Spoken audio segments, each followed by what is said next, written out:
Welcome to the Town Hall meeting for July 19th, 2023.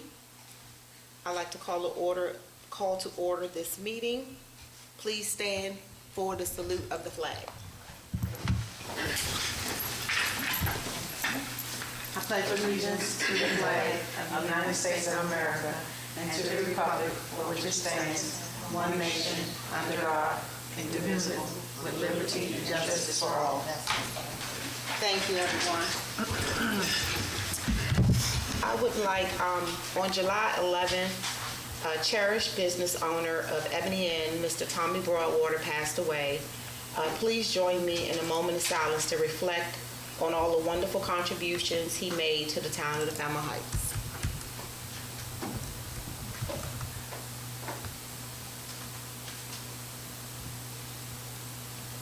Thank you. All right, meeting rules. I just want to paraphrase, everybody will get an opportunity to speak, but we would like to keep reports down to 5 minutes from our staff and comments from the residents and citizens 3 minutes or less. I'm going to call the roll. We're in session, Ms. George.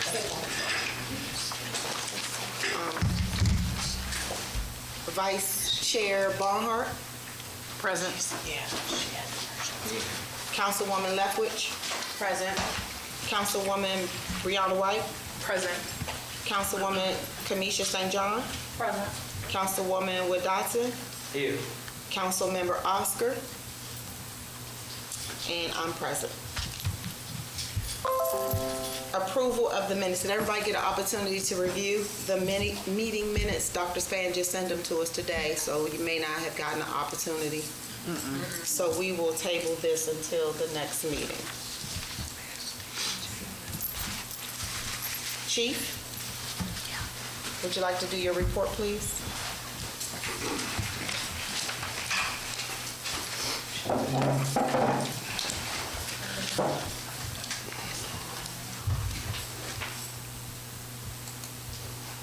Good evening, Mayor and Council. I'm going to be brief. I submitted my report electronically. I just wanted to touch on a few things that's going on here in the town. Today, as of about 2 hours ago, there was a shooting in the 1200 block of Fairmount Heights Drive, which runs right off of Sheriff Road. The incident is outside of the town limits, but it borders the town, and it was a shooting that the Prince George's County Police Department is taking the lead on the investigation. Only thing I can say right now, it was a shooting. The victim was transported to University of Maryland Hospital. And it is an active crime scene as of right now. The Fairmount Heights Police Department was the first department on the scene where we preserved the crime scene until detectives and crime scene technicians got on the scene. So that's all I can really touch on with that. I'll give more information as the county police are ready to release more information in reference to the individuals involved, victims and suspects. Outside of that, on August the 1st, Fairmount Heights Police Department is hosting National Night Out, which is a event that happens countywide with multiple agencies across this county and other counties, where it's our opportunity to meet and greet and mingle with our community. We are planning on hosting right here at the building in the back parking lot, where we are having a DJ, we're going to have food, we're going to have face painting, we're going to have balloons, and different activities where we can interact with the community from 5 p.m. to 8 p.m. So I will need a small budget for this event, so I put a list together of things we may need and emailed to the mayor. with a budget of about $1,500 to cover all expenses for the event that we may need. And we will have Sheriff John Carr in the Prince George's County Sheriff's Office and members of the Prince George's County Police Department in attendance at this event as well. Hopefully some other elected officials will be in the town as well. I have not confirmed the elected officials yet. So that will conclude my report. Any questions? Does anybody have any questions for the chief? As I get more information in reference to the incident on Fairmount Heights Drive, I'll release them on the Fairmount Heights Police social media page. As I'm able to release it, it's a sensitive subject right now because it's an active investigation. It is no threat to the community at this time, so citizens can be sure that there's no threat to the community at this time. All right, Chief, because I see my neighbors here, can you expand on the initiative that the police department is taking throughout the community as far as the vehicles, the... Okay, so effective, so I got sworn in October of 2022, and from October 2022 to January, I put a patrol schedule together, and I put a security plan together as I surveyed the town. So when surveying the town, I would ride the town every day to see what type of activity on each street, what streets had the most congestion, what streets had the most vehicles parked on them, which streets had illegal parking, and which streets had unregistered motor vehicles. So as I compiled that information, we started going around giving out warnings to some people who may needed them. Some people we verbally talked to and told them, look, you can't park your vehicles this way. You can't park on the grass. You parked the wrong way. And we probably gave a 2 or 3 month grace period where we gave warnings. Each time I came to a town hall meeting, I spoke about the tickets that were being issued in the town, via running stop signs, unregistered vehicles, and at a certain point when I got to, well, we weren't giving any warnings anymore. So at that point, we got officers in place, and as we went to survey, we went around and found out about how many unregistered vehicles we had in the town, looked at the town ordinance, looked at what the law says, and started issuing citations to people in the town. I can't tell you offhand who all issued citations, but I can tell you this is the month of July, and I believe we've impounded 7 vehicles on this so far on the 19th day of July this month. For either 2 of them were recovered stolen, the other ones were unregistered motor vehicles. Today we did a traffic stop in the 700 block of 59th Avenue. Where an individual was driving a black pickup truck and blew through stop signs, and I made the traffic stop myself. As I stopped him, he was doing about 45 miles an hour, which is over the speed limit. He blew through the stop signs, and his tags expired on May of 2023. His vehicle was impounded, and once I realized this was the same vehicle that was parked before, and I gave a written ticket to at the beginning of June, and that vehicle was still in violation. Then he's driving it, then he's driving recklessly through the town. So this is the approach that we're taking because we are listening to what the citizens are coming to us about the vehicles speeding through the town, vehicles parked any kind of way, and so many unregistered motor vehicles in the town of Fairmount Heights. Some of them having DC tags, some of them having Virginia tags, some of them having no tags. So now that we have officers in place, on a daily basis, we go out and patrol, and we look for those violations in between running our day-to-day calls and our day-to-day patrols where we stop at different places around the town, including the TAs, which are businesses in the town, whether it's the barbershop, which we just actually shut the barbershop down because they weren't in compliance on Addison Road. But we also make stops at Hip Hop, Sheriff Road, Paul's, and the actual library. These are different things that we do every day. And in the process of that, we write tickets. Is the floor open? Not yet. Just give us 1 second. We'll open it for you. Does anybody else have any questions? No. We'll go ahead and hear your question. Can you state your name? Good, how you You doing? have to come up here. And Oh, yeah, you gotta, because they gotta hear you You on have the. to state your name. You don't have to give your address for which street you live on. Okay. My name is Eric Roan, 806 57 Place, Fairmount Heights, Maryland.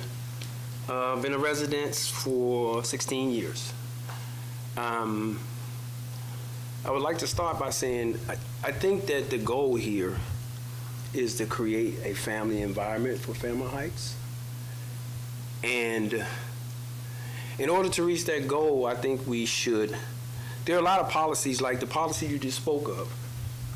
That policy was put in place in 1988.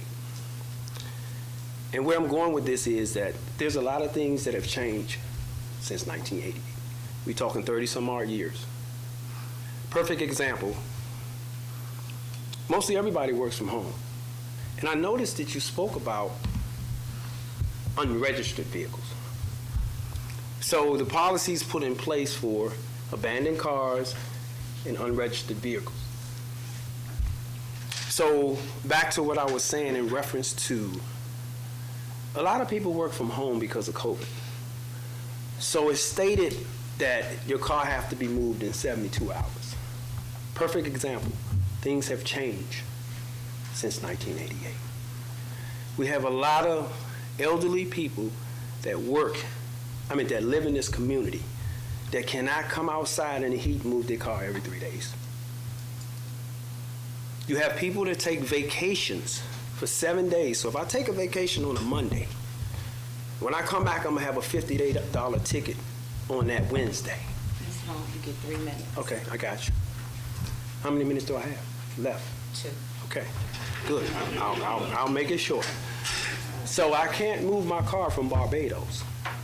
So what I'm trying to say to you is you have to have someone looking at these policies and revamp these policies according to the world we live in today.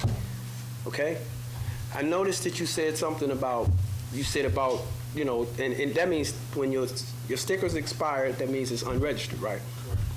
Yours is expired right now. Which car? The car you got out front. Is it? Yes, it is. I'll check it. Okay. Thank you for that. So the I should- policies and procedures should apply to everybody. Okay? So let's try to revamp some of these things according to the way we live now. Because a lot of things have changed over 30 years. And it's not about sticking your chest out, and it's about making this a community where everybody will want to live here. And at the end of the day, it's absolutely impossible for people to move their cars every 3 days. People are on bed rest, they're ill. It's not, and that's not what that policy is for. It's for abandoned and vehicles that are unregistered. It's not that you have to move your car every 3 days. And I received a ticket and all my vehicles are working. So let's try to revamp these, have somebody go through these policies, these dinosaur policies that we put in, and make it so that we're going to have a family-oriented community and not just slapping tickets on people's cars, because you can do so. Okay. Thanks. Thank you. I want to give him a rebuttal to this. So, let me sit down first. Thank you, Mr. Rome. I appreciate your comments. So, what Mr. Rome is saying is correct.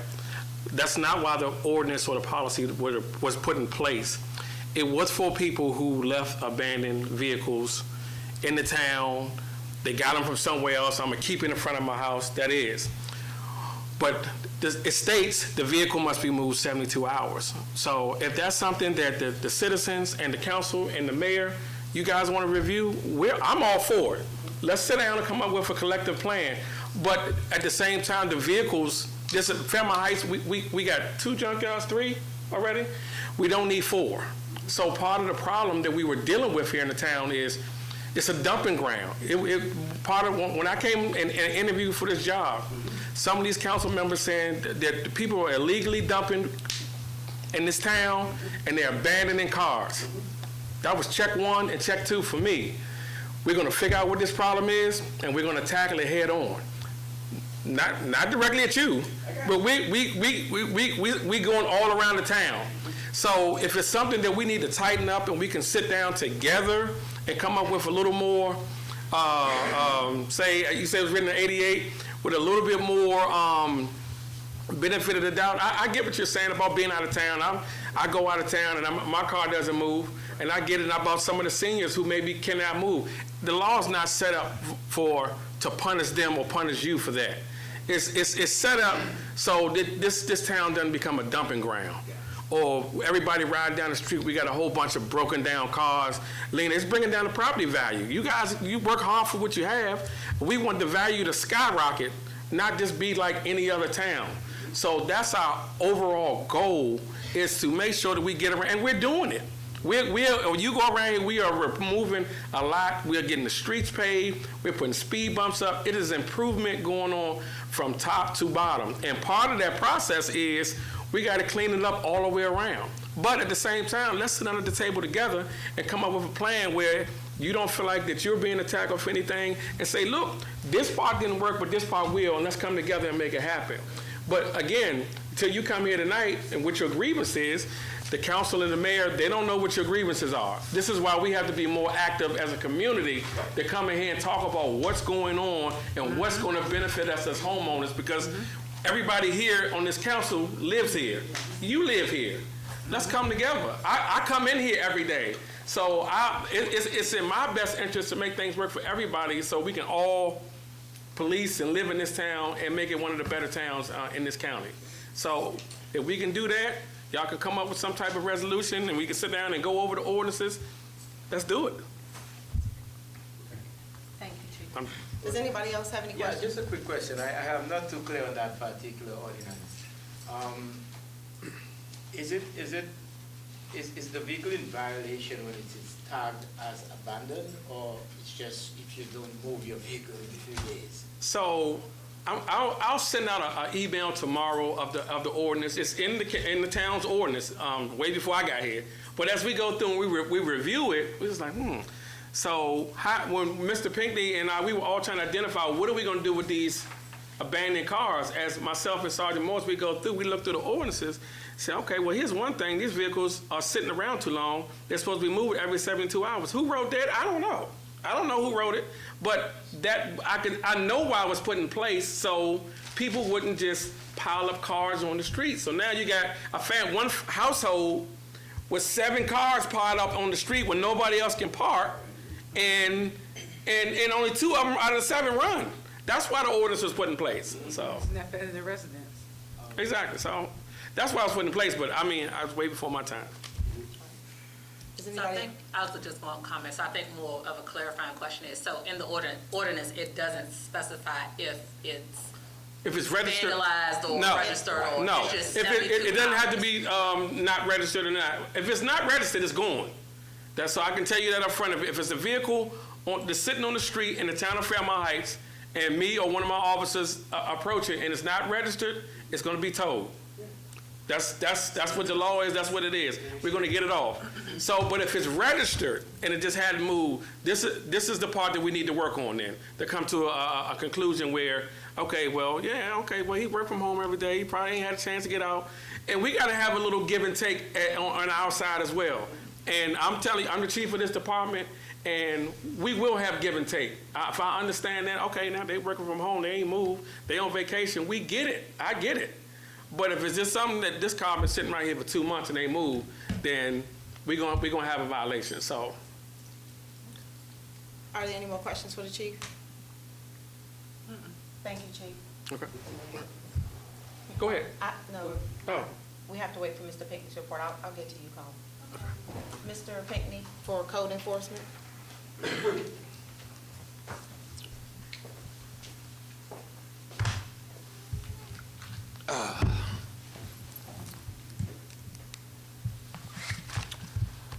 Good evening to the mayor, the council, and the residents of the town of Fairmount Heights. This is my report from June the 21st, 2023 till July the 19th, 2023. Okay, during this period, we have issued 6 civil citations totaling $4,500. $500. For this period, we have not issued any building permits. Business licenses. For this period, we have issued 4 business licenses totaling $3,825.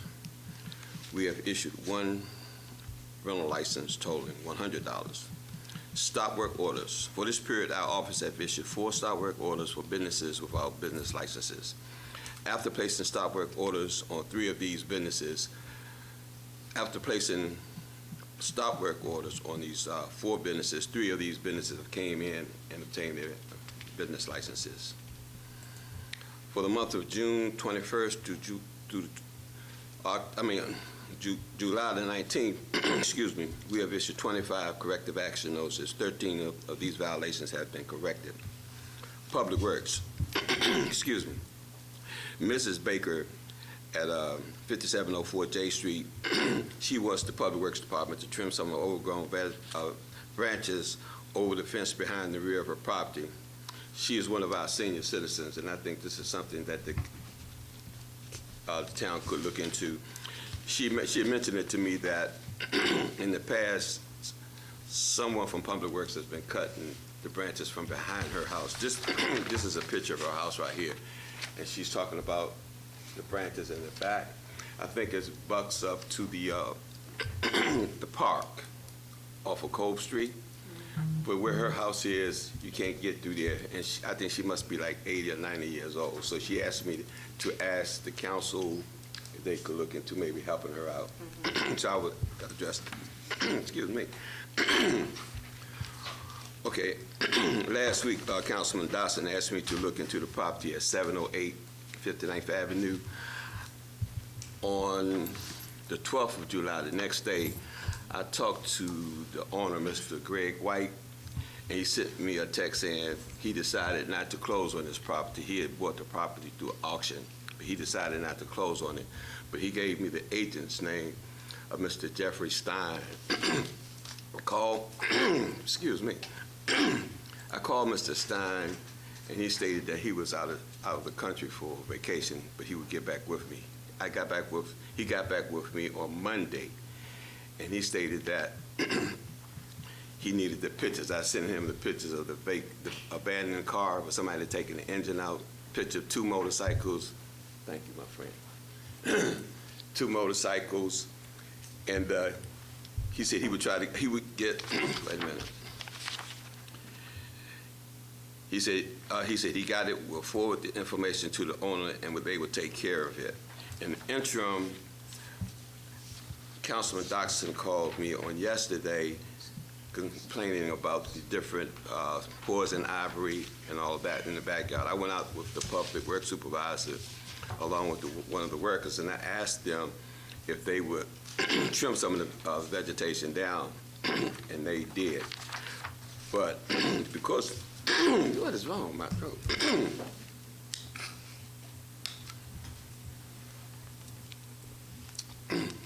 I would have asked the town manager for authorization to do this, but Mrs. Sarumi had been out sick. So I took it upon myself to ask them to do that. But in the future, I won't, just take it upon myself just to ask the Public Works Department to do anything. I would ask Mrs. Sarumi, who's the town manager, or the mayor for permission to do that.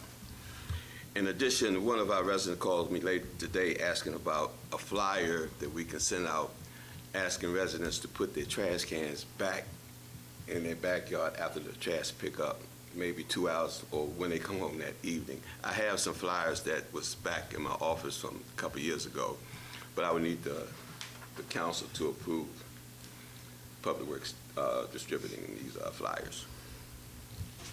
And during this period, we've issued $4,500 worth of citations, and we've collected for business licenses and rental license $3,925. That's the end of my report. Have any questions? Anybody have any questions for Mr. Pinkman? I kind of do in regards to the trash cans. Do we have an idea of how many complaints are coming in? Because as a resident myself, know I'm putting out the trash at 7 a.m. I'm going to work and I don't come home till Right, that's 7 o'clock. after you get home from work. But see, some people leave them out there all week. And that's what I was going to follow Yeah. up with. Is it days that they're saying it's Yeah. sitting outside? Or, But okay. I forgot what this flyer says, but I had one in my office. I think the previous code enforcement officer, he did these flyers. But they just asked me to mention it in the meeting tonight. Okay. Thank you. We can write something up for that. Okay. Yes, sir. Yeah, I was thinking, before you take drastic actions like shutting down a business, do you run that report through your leadership or mayor before you actually? Shutting down the business Well, wait, for if they don't have a business license. right. Being a code enforcement officer, I don't have to run it by the chief because we already have a ordinance in place, a 7-101. If they don't have a business license, then they can be shut down. No, well, I wanted to address the issue that we had last week with the business owner. Yeah, but that's what I said in my report. Of the 4 stop work orders that I put the stop work order on for business, once I put the stop work order on, 3 of these businesses came in and complied because they didn't know. They didn't know they needed a business license. So how much physical interaction did you have with these people before you actually did that? Well, this particular building, okay, a lot of these tenants, they come at various times. So I don't see them during my 6 hours. A lot of times I don't see them. And sometimes you can't get into this particular building. So I don't have a lot of interaction with them. I think he's referencing the barber shop No. that we shut down. The barber shop haven't had a license, didn't get a license last year. I went by last Friday and I asked one of the barbers to give me the owner's name. He gave me his name, Keith. I called Keith and I told him he needed to get his business license. He told me he would come in Monday. He didn't come in all week. Plus, to have a barber shop, you have to have a master barber. They didn't have a master barber. So they can't be in business anyway. So it's not necessary to have some kind of contact with the individual or the persons that control? Well, the owner, he's not a barber. Well, besides these people, there was some other Yeah. lady Yeah. that wasn't too pleased about, because she had no idea that you were taking those drastic steps. Well, it's kind of, if you have a business, you know you have to get your business license renewed every fiscal year. The fiscal year starts July 1, goes to June the 30th of the next year. So you know if you've gone 2 years without a business license, like the town treasurer, she sends out an invoice to let you know, along with, because with a business license, you also have a state tax that they have to pay through the You have to be in good standing. yeah, with with the state, you have to have But you have good to pay standing. every year for $300. Yeah, so, it's not something I'm just pulling out the hat, No, I'm not saying that. I'm just saying, sometimes it's just good that, that's people's livelihood and stuff like that, instead of just, I understand that you're But doing then things we have to consider according the to town code. as well. But, We have to consider the town as well. Yeah, I know, and I am taking that into consideration. I'm just saying before, these are very drastic steps that we What would take. you suggest?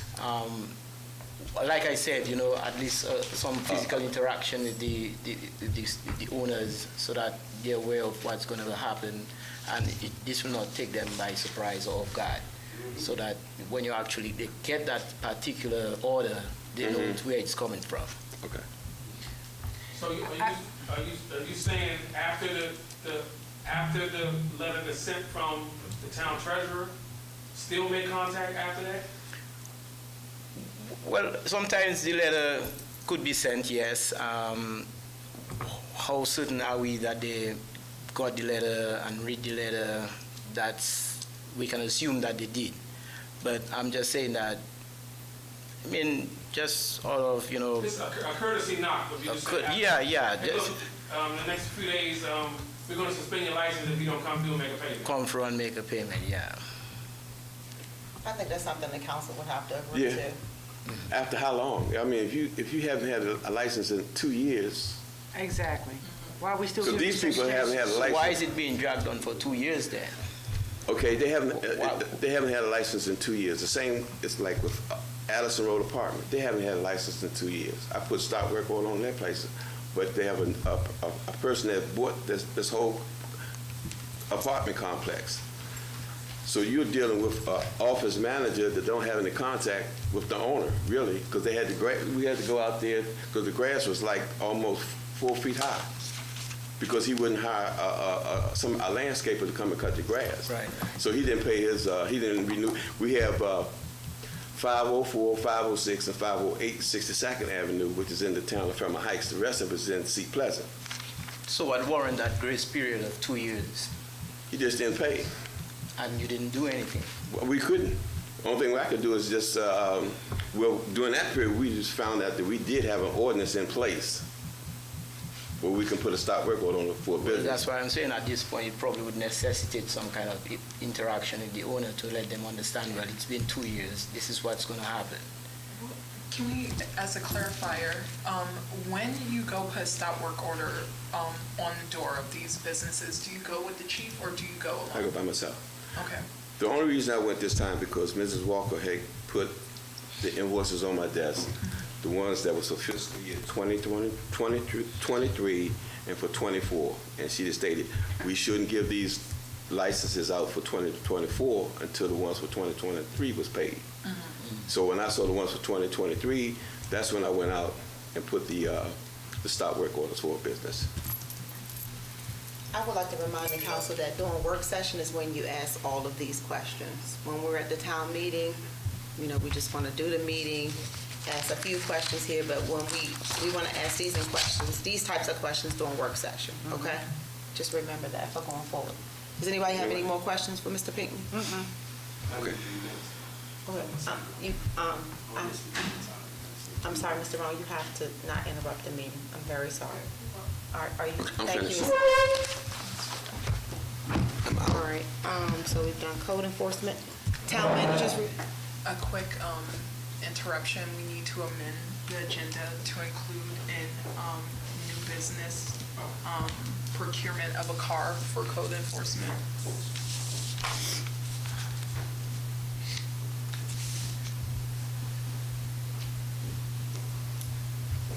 Do I have to do a motion to amend the agenda?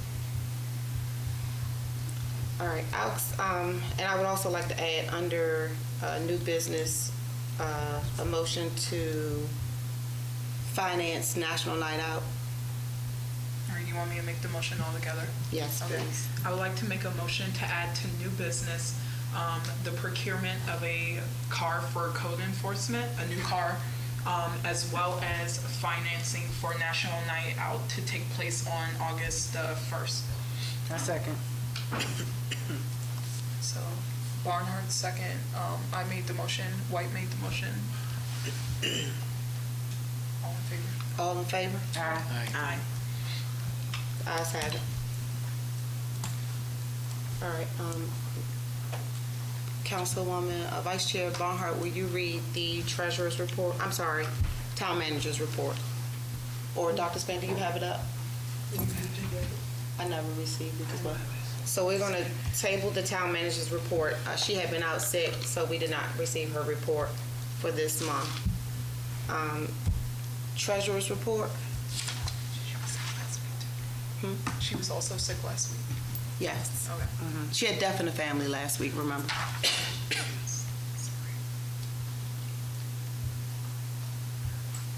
Excuse me, can I remind everybody to speak into the mic? Oh, yes. People online are saying they can't hear you. Where is treasurer report?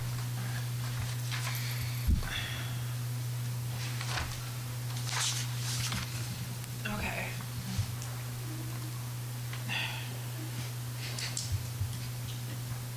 Okay. So, Our treasurer's not here because she had a prior engagement.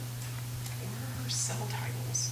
Okay, I'm going to explain to you. Essentially, what I'm looking right now is a report of funds.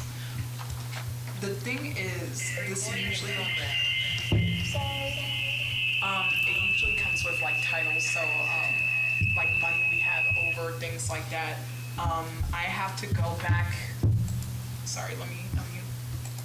I have to go back in my own notes to find exactly what is what. because the cells don't have titles. So they have categories, but they don't have titles. Okay, so we can table her report till later. Yeah. Okay. Thank you, Councilwoman. Okay, down on the agenda under old business, we have speed humps. Councilwoman Wood Dawson, this was your agenda item. Yes, well, my question in regard to the speed humps on 59th Avenue, the flyer that was passed out through the town, it said 59th would have 7. The question of my neighbors on the street, they want to know, are more coming? Because at the stop sign, it hasn't changed at all as far as when they come down and they go over the hump behind Mr. Robertson's car. After that, it's straight to the top of the hill. They don't stop for none of the four-way stop signs nor at the top. So they want to know, out of what's being done, will at least one come, or even on 59th Place coming down the hill. It was said in one of the meetings that one of the speed humps would be assigned to 59th Place. They want to know, are they going to get one? The Sheltons, the lady that owned the teddy bear daycare, they're asking, are they going to get what was said from what wasn't given to us? They're just wondering where are the other 4 speed humps that were coming to 59th Avenue. That's on the flyer that came out. So the flyer may have been adjusted, 1 or 2 speed humps here or there, or relocated. I would have to get with Susan and the vendor to find out exactly what happened. So can I get back to you next month for that question? Okay. In the meantime, I'll just pass that on. But it was said that... You said 59th Avenue, it was 7th? 59th Avenue had 3, one down by Sunny Swan, one right at the intersection of H, one right outside of 708 59th. It's 3 within that long block of all those blocks. But you mentioned 7 for 59th Avenue? That's on 59th. That's what I'm telling you. 3 were given, 7 were what was ordered by what Susan said. Okay, we'll check with Susan to see exactly, and the vendor to see exactly what modifications was made to the locations of the speed humps. And we'll get back to you on that for next month. Do you have any more questions about the speed humps? No, that's enough. Okay. Next agenda item is Ethics Commission. You put this one on here too as well? Yes, that's a part of old business that have been consistent for a good while. Will we soon assign an ethics board or send something out to at least get one? That way it'll bring us in compliance in regard to the charter. The charter is nothing to stand on as is. Without an ethics board, that could resolve a lot of problems that we as a council really aren't ethically able to do, because the charter says it's a necessity to bring us in compliance. How long have we not had one? Too long. I mean, can you give me a time frame? How many years? I would say at least 7, 8. Okay. Senator Benson, everybody's been here to complain, so I'm just bringing it back because it's old business that need to be eradicated. Okay, we'll look into it. The last I've heard about the ethics board, that it was in existence, but people are not willing to volunteer to be on the board. So if we can't get volunteers, then how do we establish an ethics board? No, that's not what happened. No, I'm just asking. How you have to, just like for the election board, if we were to do or send something out, like we send flyers for everything, put on the back of a flyer that the ethics board is still a much needed thing on the website. I mean, for those that are computer literate and they're on the computer, they'll see it. Somebody would like that as a sidebar of something to do like we do. I know for me, I enjoy being on the council because I can speak as a citizen and as a senior. I came on your age. I'm now 74, so I'm speaking truth. We need an ethics board. It will help a whole lot to go make the house more in order.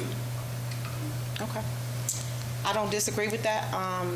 We will work on a flyer and put out in the community and see if we can reestablish the ethics board. Okay. Does anybody have any questions about that? Yeah, do we know how many personnel people typically would, like, is there a minimum and a maximum of people that? It's usually three that is, would you be interested? Was she? There you go. Come, there it is. Okay. Well, when we send out the flyer, please make sure you come in Yes. and put it Thank forward. you. All right, so is that the end of, do we have any more to add, any more questions? I do. Are there any special requirements that may qualify someone or anything that disqualifies someone from being on the ethics board? The blessing about it, we have I'm not as computer savvy as you, but I'm sure that I can find out, because it should be something already in place, either an ordinance or a resolution that give the class of qualifications that have to, it ain't that much, but it's hard to get people to come and really stay to love. Councilwoman St. John, you can start with Ms. Tucker as far as the reference, the ordinances or the resolutions. Start with I her. found it. You got it? Do you want to hear it really quick? I'll run down it. Let me unmute myself. Okay, so for Ethics Commission, there shall be a Town of Fairmount Heights Ethics Commission, which shall be composed of 3 members appointed by the mayor and approved by the council. The commission shall be advised by the town attorney and shall be responsible for 1, devising, receiving, and maintaining all forms generated by the Code of Ethics, providing published advisory opinions to persons subject to the Code of Ethics, describing the applicability of specific provisions of said code to such persons, and processing and making determinations as to complaints filed by any person alleging violation of the Code of Ethics. Okay. Okay. So do we have any more questions or comments or concerns about the ethics board? We'll put out a notice in the next few weeks to ask for members of the community to volunteer to be on the ethics board. All right. So under the ARPA, the next one is the ARPA reallocation of some of the ARPA funds. We initially designated $50,000 to the repair of the bathrooms here in the building. We've since received a $100,000 bail bond from the state. We would like to reallocate $30,000 of the $50,000 to Public Works to purchase a leaf blower with the, and Susan's not here, so I don't know all of the equipment, but a leaf blower or leaf collector. Leaf vacuum sweeper, street sweeper, pothole equipment, and yes, that's it. Those 3 items. I will accept a motion to reallocate $30,000 of the $50,000 towards the bathroom to go towards equipment to purchase for Public Works. Nobody? Second.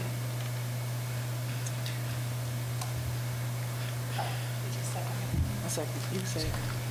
Oh, well, I'll make, we need somebody just to make the second. We need a motion. Okay, I'll make the motion to reallocate the 50,000. No, 30,000 of the 50. 30,000 of the 50,000 funds.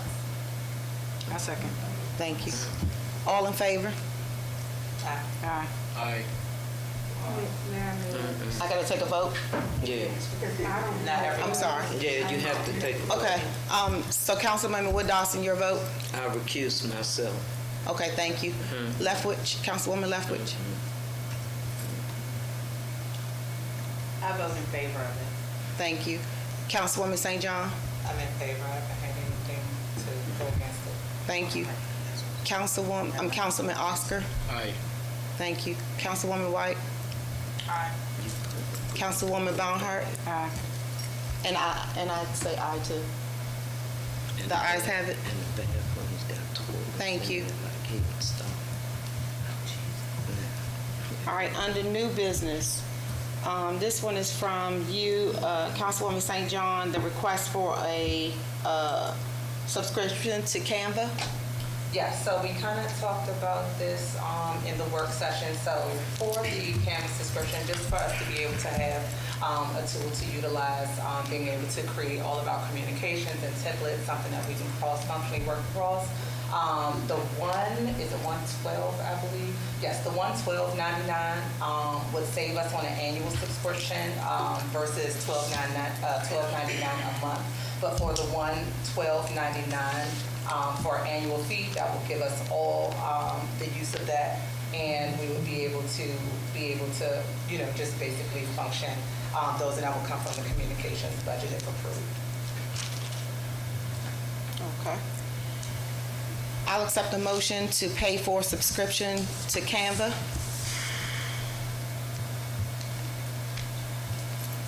Can I second my own motion? You can create your own motion. I made a motion to approve the funds for the Canvas subscription of $112.99. I second. Leftwich. We'll take a vote. Ms. Wood Dawson? Yeah, I'm sorry. I said yes. Okay. Councilwoman Leftwich? Aye. Councilwoman St. John? Aye. Councilman Oscar? Aye. Councilwoman White? Aye. Councilwoman Barnhart? Aye. And I also say aye. Under new business retreat, this is Councilwoman Wood Dawson. Yes. I'm making a suggestion because something of dire need is needed on the council. A retreat would possibly bring the 7 that are seated into one accord, where it would be a greater appreciation of being able to absorb wisdom and knowledge to move the town more in a positive perspective, because we are sitting as 7, but a retreat would bring more unification to where things could be done more following the legacy that we have to leave behind for those that came before us, that we're sitting, and it doesn't come to what it has been, where confusion and discord. Retreat brings more unification. So each time the council changed, we have had a retreat. You all, it has been to where it went from appointed to elected, and it's at a point where you can't just get comfortable because you have your seat, not being judgmental but being real. It will make a better presentation for us as a unit. You don't have to wait to come to the hole in the road. Patch it now, like we did with the speed humps. A retreat would bring a better enlightenment. We're doing a lot of things in this building drastically, and we have to be transparent at all times. So for me, I guess maybe I've been here 18 years is a long time to see the train derail. I'm about doing it the right way. I don't need a quick fix, because that's not going to work for me at my age. So I sit. Ms. Wood Dawson? No, you asked the question. No, I'm giving just saying, you can you what kind of asked. bring it? No, I'm That's just what asking, a can you retreat is for. So Okay. my advice would be, or bring it to the table, or do we make a motion to schedule or find. I've already looked into someone that have done retreats for different municipalities. This is something we need. It is a necessity. Okay. Does anybody have any questions? Would this be an off-site retreat? Is it an overnight? Is What it do a you day? want? It don't have to be, it could be just a Saturday. It could be a 1-day, 2-day thing. What do you want out of it? That's basically what the retreat has brought back. And with the capacity or the flavor of what we had at the table, everybody don't have the same, appetite. We already see that. So I'm just saying, what do you feel of retreat? I'm telling you from my perspective in years of what we want to do to keep it right, to make it better. All right, so as a suggestion, if you could give us some information on some possible ideas for a retreat, Okay. I think the council will be more than happy to review it and Okay. vote on it then. That's all I have. But is that pretty much what the council thinks? We should get some more information and then consider a retreat? Okay. Okay. Just All right. need it. Dr. Span, do you have the shredder information that Susan sent us? So, next agenda item is a purchase of a shredder.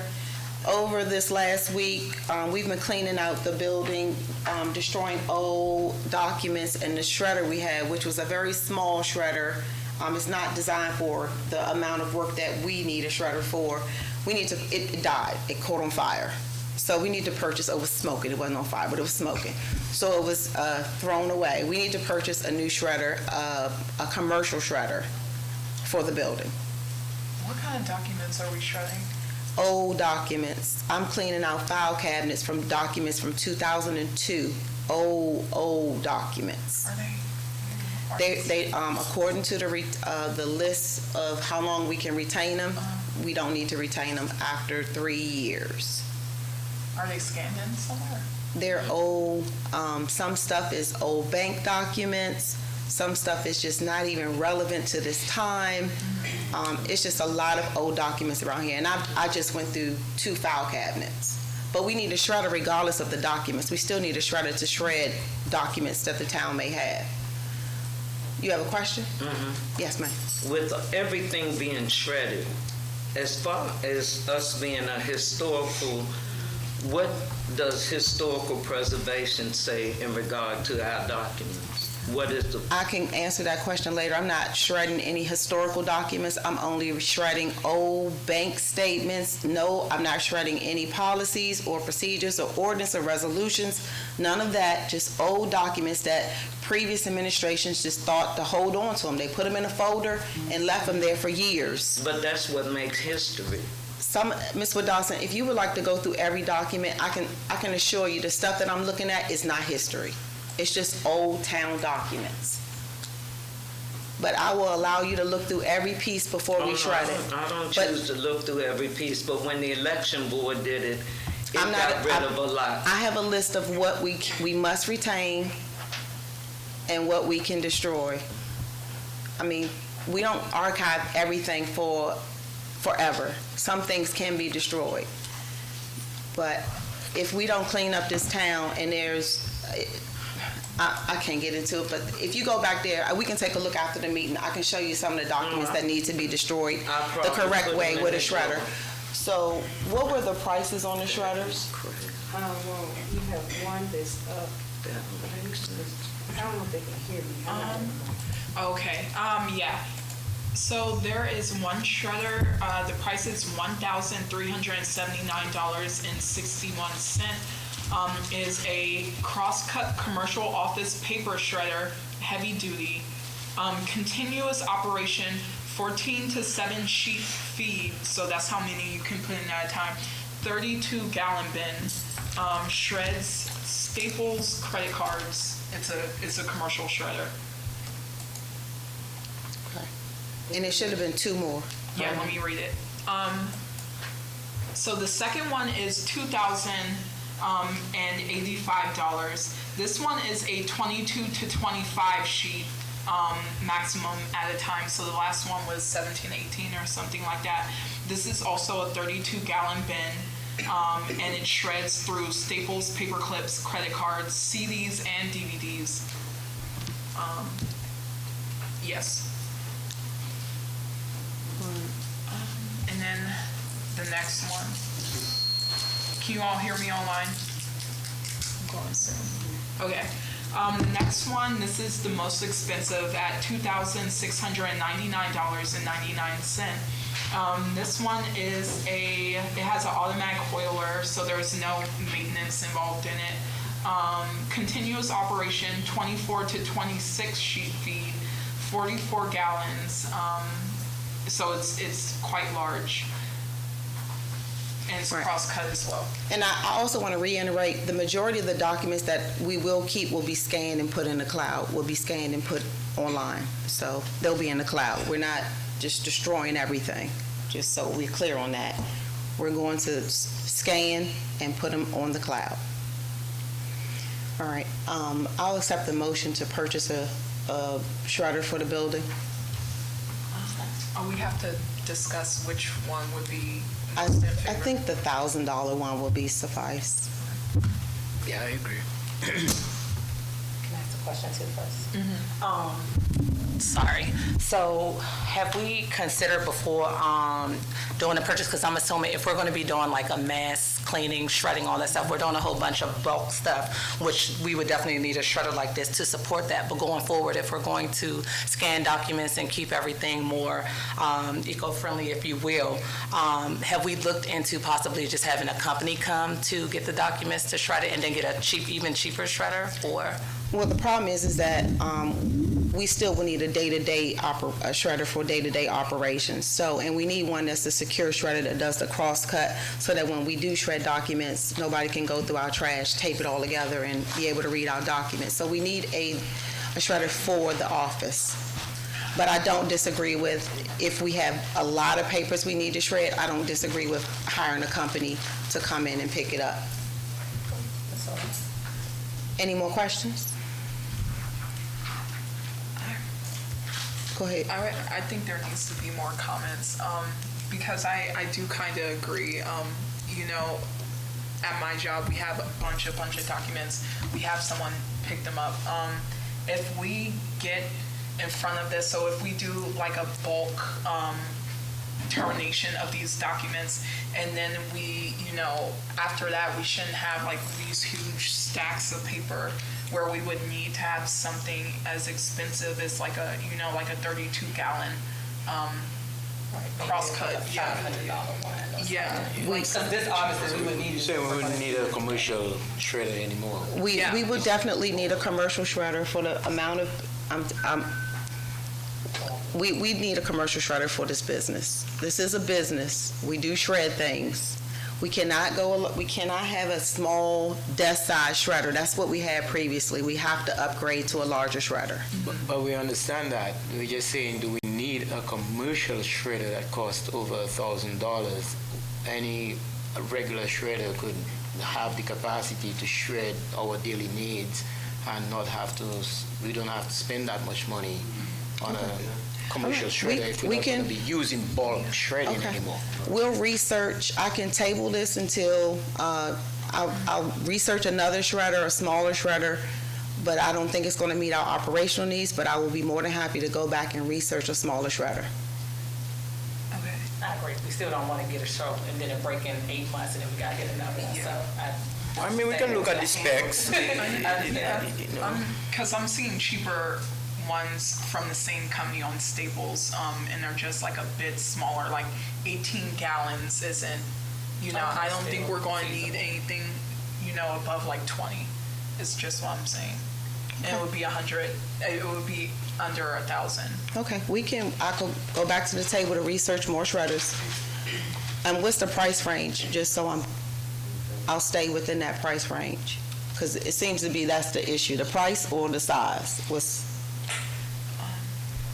Can I shoot out a few specs? Well, I wouldn't say, I mean, once we get a good quality shredder at a reasonable price that can handle the capacity that we're going to use on an everyday basis, I think anything that meets our needs, that's what we're aiming for. So we're not really focusing on a price, or we just want to find something that meets our needs. Doesn't really necessarily has to be a commercial shredder.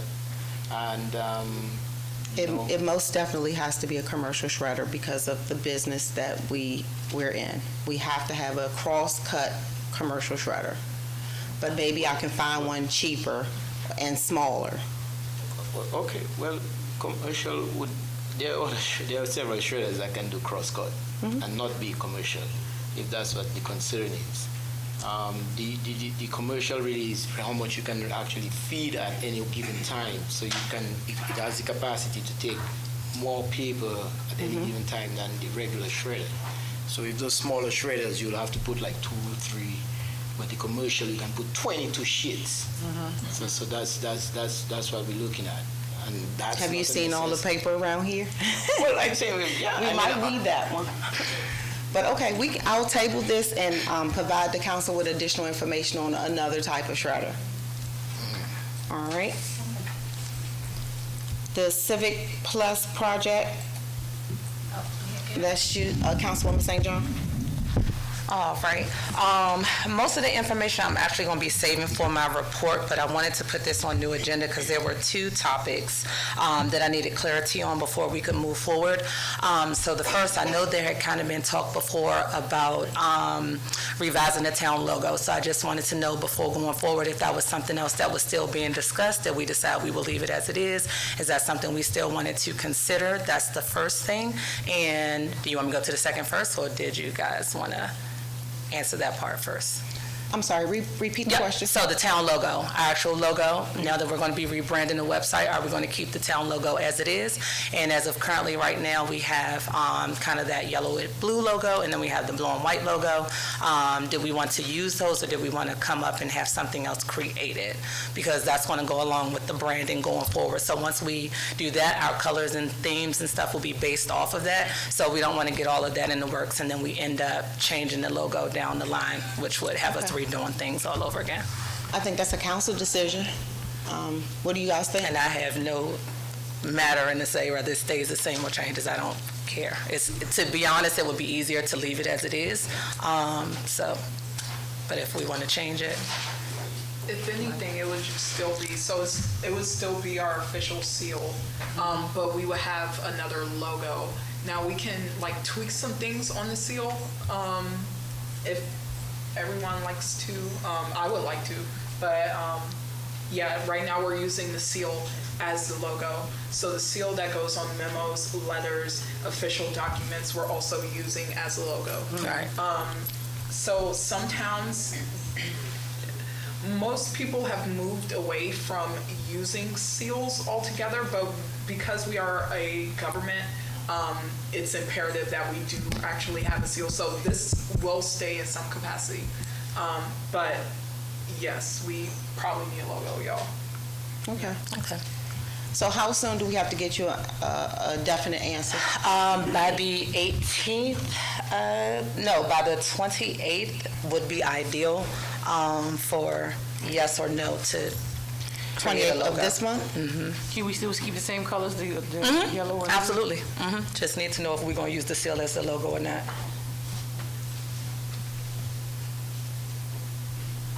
Okay. Does anybody have any questions about the logo? So your second question? Okay, and then the second one, so going through with the rebranding of the website, I initially wanted to get things up to speed as quick as we can. I proposed a deadline of completion for the beginning of November. Unfortunately, that was not doable. They had more on the line of early January, but could make accommodations to have everything ready for us by late November.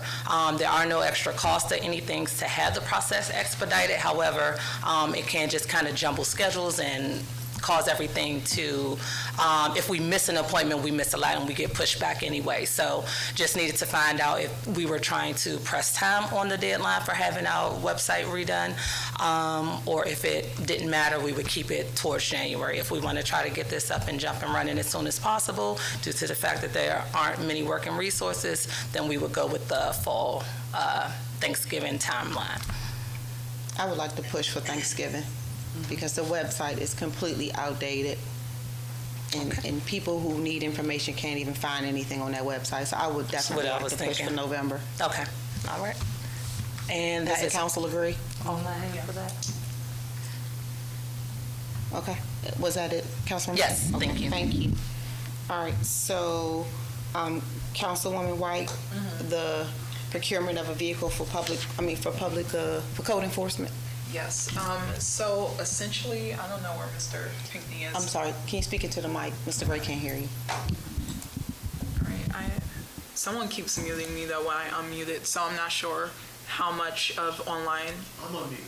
Okay. I'm muted. Okay. Give it an echo. Okay. Am I free to go now? All right. No? I gotta mute you. Or mute yourself. All right. Can you all hear me now? Okay, all right, so essentially code enforcement is really in need of a new car, of a new vehicle.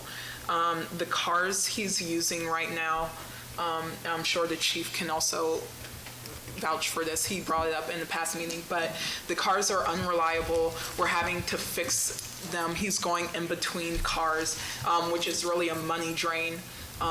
As you know, if any of you know, having a car where you constantly have to fix it, it's truly just a sink of money. With the ARPA funds, given the reallocation of the 50,000,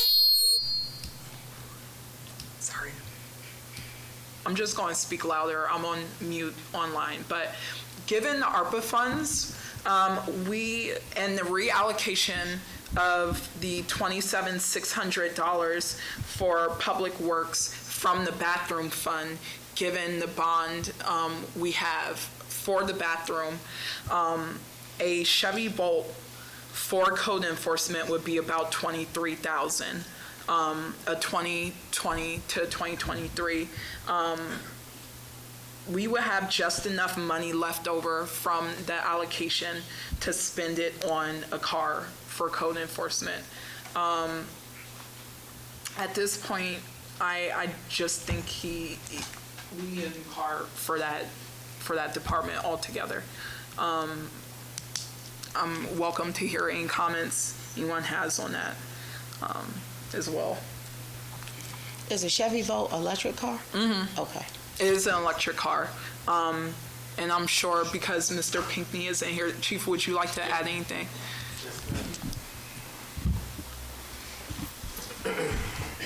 Well, Mr. Pinkney had to step away to another meeting, so he was excused. So Mr. Pinkney is a real mild-mannered guy who just wants to go out and do his job. But having these day-to-day struggles of which car am I going to use, whether the air conditioner is working, whether the heat is working, it's to the point where we just have to make the decision and move forward with putting him in a right situation so he can do his job comfortably. Code enforcement, the police department, we're generating revenue throughout the town.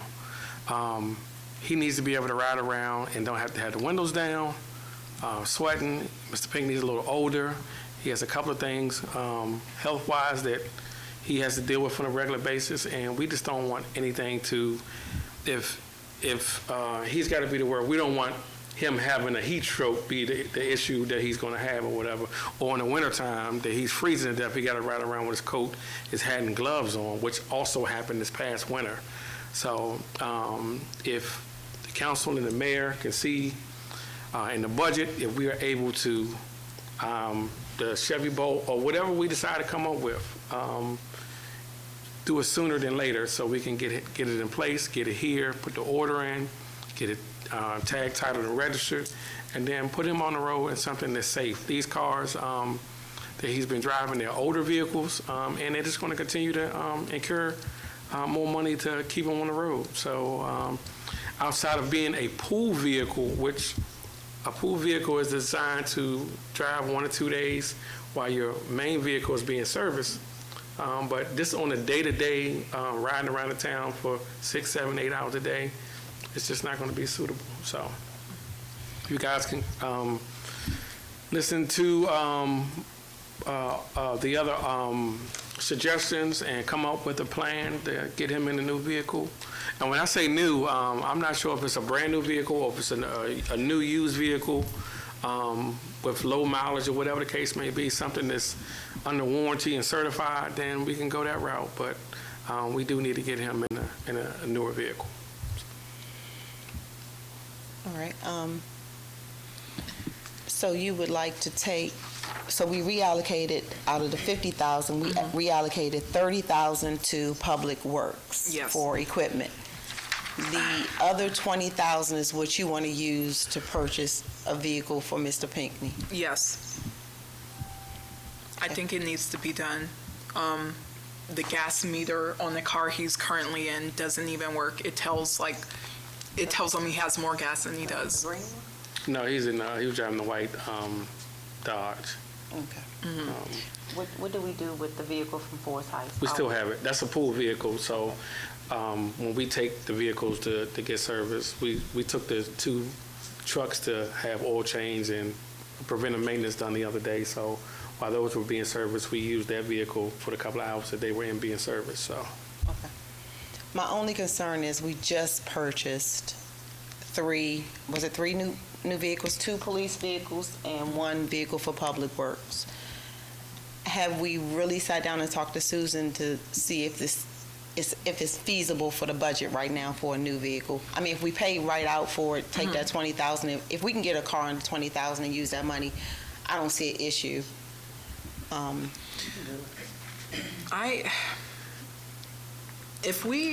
honestly see if we ring around the bush anymore on this, this man could have a stroke. He's older, and I feel like getting dragged out longer than it needs to be, honestly. And we have a little bit of buffer room, considering we have like an open 3,000 that are unaccounted for in that budget for the public works reallocation. So I think it's feasible. I'll accept the motion. all right. I would like to make a motion to reallocate 20,000 of the 50,000 from the ARPA bathroom redesign to procuring a code enforcement vehicle. A second. All right. I'll take the vote. Councilwoman Wood Dodson? I recuse myself. Thank you. Councilwoman Leftwich? Aye. Councilwoman St. John? Sorry, Councilman Oscar? Aye. Councilwoman Barnhart? Aye. I it too. And Councilwoman White? Aye. The ayes have it. Thank you. All right, next agenda item is, I did the notes on this. I can read it. if okay. you want to. The next agenda item is National Night Out. The chief has requested approximately $1,500 for National Night Out. Chief, can you explain why we didn't get the grant? Because typically this is funded by a grant. That's correct, Madam Mayor. So normally, when I spoke with 4 other municipalities in reference to National Night Out, each of those municipalities were able to apply for a grant and get around $5 grand for National Night Out. We didn't have everything in order as far as our SAM's number to apply for that grant before it closed. And we are in compliance now, and we are all set up with our SAM. So as we go forward to start applying for other grants, I'm actually working on 2 other things. But we just didn't have it in place in time enough to get the money that we needed. So where you may see one of the other 2 towns have 50,000 things going on, we're going to have ours nice and friendly for our community. I've reached out to several vendors. We have a DJ, we have music, we're going to have food, we're going to have some activities so the kids can come out, get some face painting and stuff like that. So I'm requesting $1,500 to cover all the expenses, all that are not spent. If we don't spend it all, then of course the money will come back. So I've solicited Mr. Burley next door to use his industrial grill. And when I did so, he said not only will he let us use it, that he'll do all the cooking for the event as well. So Very nice of Mr. Burley. Thank you, Mr. Burley, if you're listening. All right. So on the list, he has, of course, food, the DJ, a snow cone vendor, face painting. I put Moon Bounce back on there because Councilwoman Wood Dawson said they've done it numerous years before, and I believe it's a liability. But however, if the council says a Moon Bounce is what you want, we'll have a Moon Bounce. So I'll accept a motion to fund National Night Out. I would like to make a motion. I would make a motion to do the National Night Out. I'm sorry. In the amount In the of, amount of $1,500. Second. all right. I'll go down the line. Councilwoman Wadasa? Yeah, I'm sorry. I said yes. Oh, okay, yes. Councilwoman Leftwich? Aye. Councilwoman St. John? Aye. Councilman Oscar? Aye. Councilwoman White? Aye. Councilwoman Barnhart? Aye. And I too. All right, Thank you. thank you. All right, so that concludes all the agenda items. Does anybody have any questions before we go into reports? I do for National Night Out. Did we decide if we were going to incorporate the book bags with that or not? I believe we did say we were going to do it in conjunction with a book bag giveaway. Okay. We discussed that in the report. All right. All right.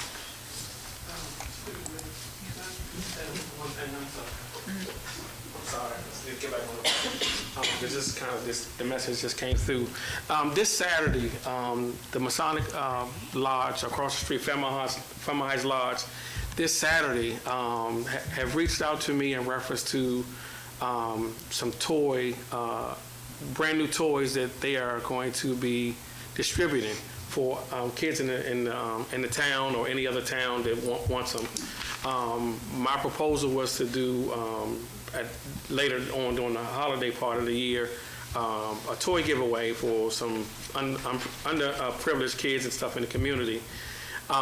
They want to give the toys for us to come pick them up on Saturday. If we want, they have boxes and boxes and boxes of toys if we are interested in getting them on Saturday. Okay, we can have Public Works. Okay, because I'm not going to be here, I'm not going to be available, but I told them we do want the toys, and once we get the toys, we can set it up as a town of how we want to distribute the toys and go forward. Okay, make sure you give us the person's point of contact or information. Yes, ma'am. Okay, thank you. All right, so I'm going to go over the mayor's report. So I'll start with MML. Had a great time in MML. Had a awesome time networking with my team. We attended a lot of training. We went to a lot of after-hour networking events, which was wonderful. I even found me a mentor, so I'm looking forward to that.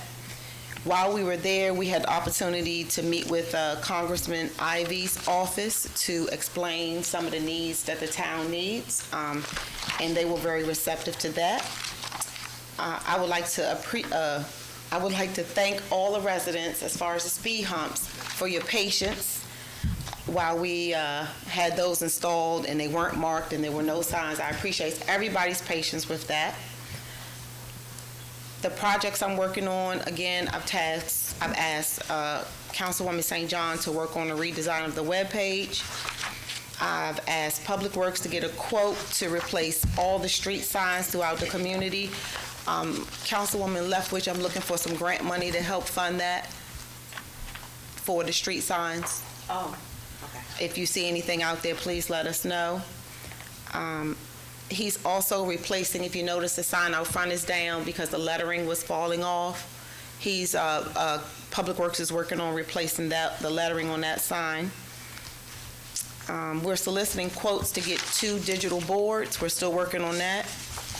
Pepco was supposed to come out today to provide us quotes to put power sources at the 2 locations, which is Sheriff and K Street, and right there where it is now, Sheriff and K. And then the other one out front, we don't have a power source, so Pepco has to install those for us. We're working on cleaning out the building and disposing of unneeded items, old items. We have a TV, I just noticed downstairs, a big fat back TV. I know that's no good, but if anybody would like to have it, they're more than welcome to take it with them. I met with Reverend Holtz last week. We had a nice conversation. Welcome to the community, sir. New Abundance Missionary Baptist Church on 59th Avenue. New Abundant Life, I'm sorry, sir. But welcome to the community, sir. I also met with a lot of residents over this past week while I was off from work. I'm happy to say a lot of people have been giving the town thumbs up in the direction that we're going in, and I would like to keep that. And if anybody would like to meet with me, just call here and Ms. Tucker can put you on my schedule. That's all I have. Councilwoman Wood Dawson, I'll let you go first. Okay. As well, I attended classes in MML, and being that I'm over seniors, I dealt with aging and disability sources. They gave information in regard to aging in place, things that seniors would have to do as far as aging in place with different solutions. They also had a class in regard to council members, which hopefully our group will get to go next year. It's called Over, Around, and Through Performing Communication. It gave a lot of incentives on preparing council, goal settings, successful government body, facilitating leadership, building confidence. Along with that, I'm sure everyone in the town know that Tommy Broadwater passed. His homegoing is the first, and hopefully the community will really turn out. He had the last thing done for him was in May, so he was really honored prior to his having to rest in peace. And that's my report. Thank you. Councilwoman Leftwich. Grab the mic. All right. Good evening, everyone. He said grab the mic. Oh, because I have my... Oh, she... Okay. Okay. As long as it doesn't echo. All right. Good evening, everyone. I'm going to try to be brief for the sake of time, but I have a few things to go over. The first is I did review the Fairmount Heights Community Development Corporation's Community Impact Grant Program application as presented by Mrs. Capers.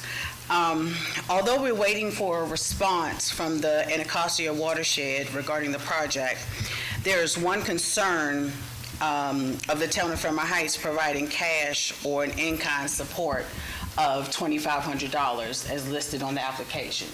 And the permit. So that was a question that I had about that, but we will, I guess, table that if we are in support of the program.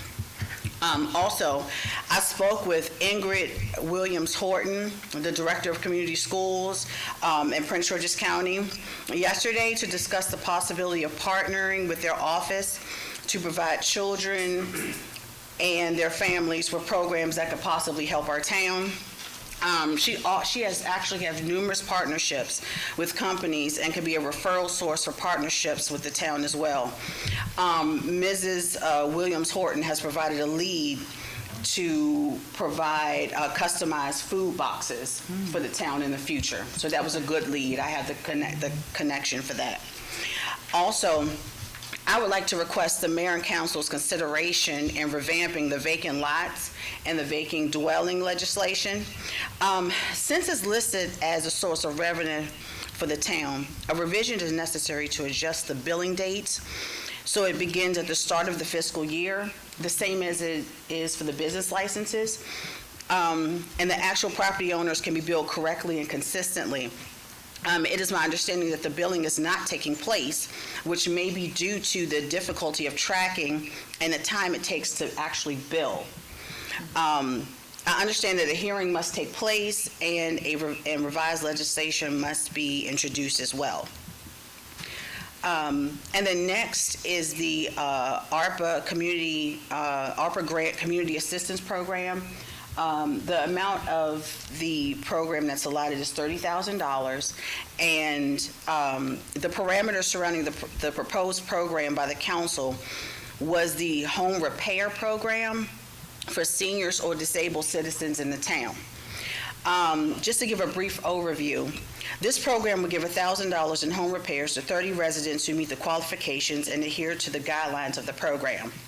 Several factors include insurance requirements, when, who the payment will be made to, identification as to what are the approved repairs, timeline, omission of town liabilities, and timeline of repairs, along with other matters to be discussed when writing the program. There are so many things to consider if we do this program, as we originally mentioned. So it's at the pleasure of the council as to whether we actually do the program as it was originally mentioned to me, or we try something else. In addition to the home repair program, I do have two other options I would like to suggest.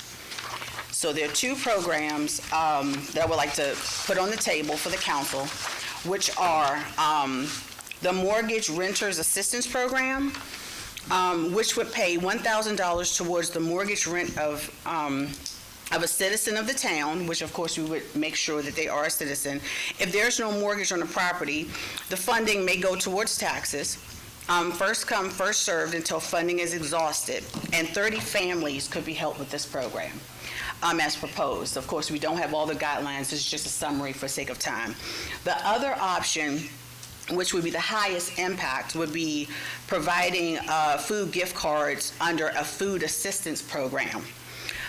So one food gift card to one household in the town in the amount of $200. The cards would be from various food stores in the area, offering a choice until no longer available, basically until we run out. Would be available on 2 to 3 dates for residents to pick up the cards here at the town hall. So again, this would be the highest program impact for the citizens of the town, with 150 households served if we do it this way. So those are 3 options. I would like the council to think about these 3 options, because I would like to start trying to write up this program and the guidelines of whichever one we choose. I'm at the pleasure of the council. When considering a program utilizing the funding, please take note of the complexity of the program, possible staffing limitations, and time constraints while maximizing the positive impact of the community. We're going to take the $30,000 and try to maximize and help as many people as possible. So please take that into consideration. Once I have the response from the council as to which program to proceed with, I will begin writing out the program and for approval in September 2023 work session, as well as it has to be reviewed by a lawyer to make sure that the program is, meets all legal requirements. And that's my report. But I would like to get a response from the council as far as, I guess at some point, as to which program you think might work. So please take a look at the 3 options. Thank you. Thank you. Councilwoman St. John.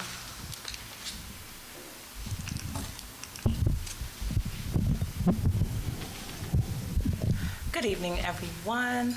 Am I good on sound? Okay.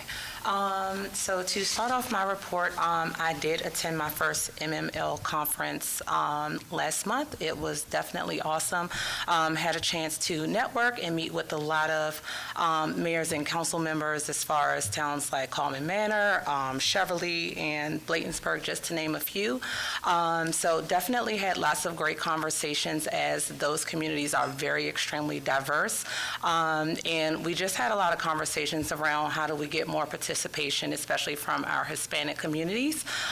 So more to come on that in the future, as we will start to have some type of gatherings where we should be able to try to broaden that community and try to get more faces into the door. As Mayor Stewart has mentioned, we are currently working on the brand web design for our website, our town's website. Dr. Arlene Spann and I did attend a webinar, as well as last week we were able to meet with the project manager to officially start this project, so very excited about that. It's going to basically consist of us getting structure, finding out what we need on the website, what's lacking, going through a timeline specifically with courses of action for each month or each week's, and then finally doing a test run, and then getting multiple people from the council involved to be able to have training, so that we would be able to get this website running, functioning properly. In addition to that, I have gotten with the chief so that I can help coordinate with the National Night Out. And we'll have more communications going around any events that we will have going forward. And that will end my report. Thank you. Councilman Oscar? Well, I just want to highlight that we have the upcoming book and bag drive, well, bag giveaway for the students returning back to school, and want to make a special notice to have every child come and see if they can get a bag so that they can have their supplies and everything ready at the parking lot on Saturday, August. Ours would be the first, it would be with, In conjunction with National Night yeah, Out. That's on Tuesday. on Tuesday. And then there's also another one from the community. Do you want me to say that one? Or do you want to say Yeah, you can just tell them after. But in addition to that, I would also like to take into consideration the fact that we have challenges with the youth, and one of the initiatives Prince George County has taken is to have a clubhouse, which is called the Adolescents Recovery Clubhouse, where the youth that are experiencing challenges or going through difficulties with substance can actually participate in those clubhouses and find some recourse. And it's really for adolescents between 12 and 17. And it's an initiative I think the town could adapt to help the youth that are experiencing any kind of problems with substance. I think they have a very good mission statement that I would like to go ahead and read. And it is to promote and assist positive transitions for our youth in the recovery. We are committed to providing a holistic approach to substance abuse treatment. We promote autonomy and leadership to assist our youth in becoming contributing members of our community. So when obviously, the youths can be sidetracked when they actually, start taking substances and not on the right path. So I think such a clubhouse could help them come back on track, and it's a very good initiative the town can really look into.